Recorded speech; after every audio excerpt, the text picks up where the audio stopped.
హేళన చేసినట్టు మాట్లాడితేనో కుదరదు అధ్యక్ష.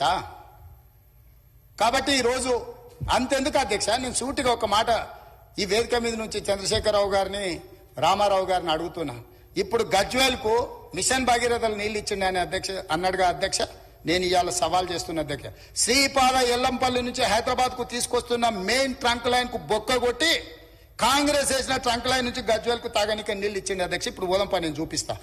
నీ గజ్వేల్కి ఇచ్చిన నీళ్లు కూడా కాంగ్రెస్ పార్టీ వేసిన శ్రీపాద ఎల్లంపల్లి నుంచి హైదరాబాద్ నగరానికి తరలించిన గోదావరి జలాల నుంచి బొక్క కొట్టి తీసుకుపోయి ఆయన గొప్పలు చెప్తాడు అధ్యక్ష.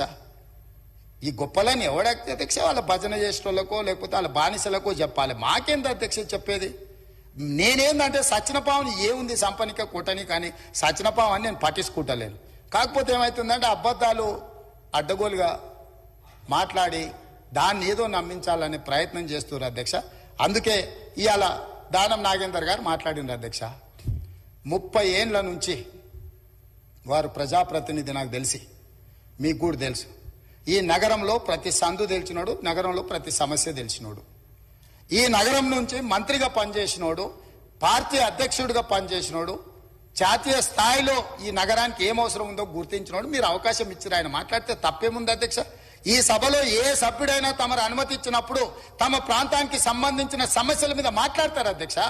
ఆదిలాబాద్ అడవుల గురించి, ఆదివాసి బిడ్డల గురించి, అక్కడుండే ఐటీడీఏ గురించి ఒకవేళ మాట్లాడాల్సి వస్తే పాల్వాయి హరీష్ కు మీరు ఇస్తారు అవకాశం. ఎందుకంటే ఆ ప్రాంతంలో నిత్యం ఉండేవాడు, అక్కడుండే పోడు భూముల కోసం కొట్లాడేటోడు, పోడు భూముల కోసం ఆదివాసుల కోసం జైలుకు పోయినోడు, కాబట్టి ఆయనకు ఆ సమస్యల పట్ల అవకాశం ఉందని మీరు ఇచ్చుండవచ్చు కొన్నిసార్లు.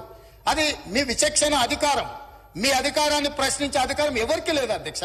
వాళ్ళకి కావాలంటే ఎవరు మాట్లాడతారో మాట్లాడడానికి మైక్ తీసుకోమనేది ఉండే. ఆయనకి ఇవ్వద్దనే అధికారం ఒక సహచర సభ్యుడికి 30 ఏళ్ల నుంచి ప్రజా జీవితంలో ఉండి ఈ హైదరాబాద్ లో ఆసిఫ్ నగర్ నుంచి మొదలు పెడితే ఖైరతాబాద్ వరకు ఎన్నో పర్యాయాలు ఎమ్మెల్యేగా మంత్రిగా ఎన్నికైన ఆయనను వద్దనే అధికారం వాళ్ళకి ఎక్కడ ఉంది అధ్యక్ష? కనీస అవగాహన, విచక్షణ అన్ని కోల్పోయి ఎవ్వరు మాట్లాడద్దు, మాట్లాడినంతసేపు మైక్ మా దగ్గర ఉండాలి, లేకపోతే మేము పోడియంలోకి వచ్చి అల్లరి చేస్తాం. ఏం పద్ధతి అధ్యక్ష?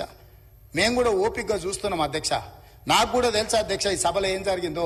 కోమటిరెడ్డి వెంకటరెడ్డి గారు, సంపత్ కుమార్ గారు సభ్యత్వాలు ఎట్లా రద్దయిపోయినా మీరు చూసారు కదా అధ్యక్ష. ఆ పని చేయలేమా? మీరు తమరు చేయరా? ఏముంది అల్లరి చేస్తే? ఒక 1/2 డజన్ మందిని రద్దు చేసినాం అనుకో అధ్యక్ష,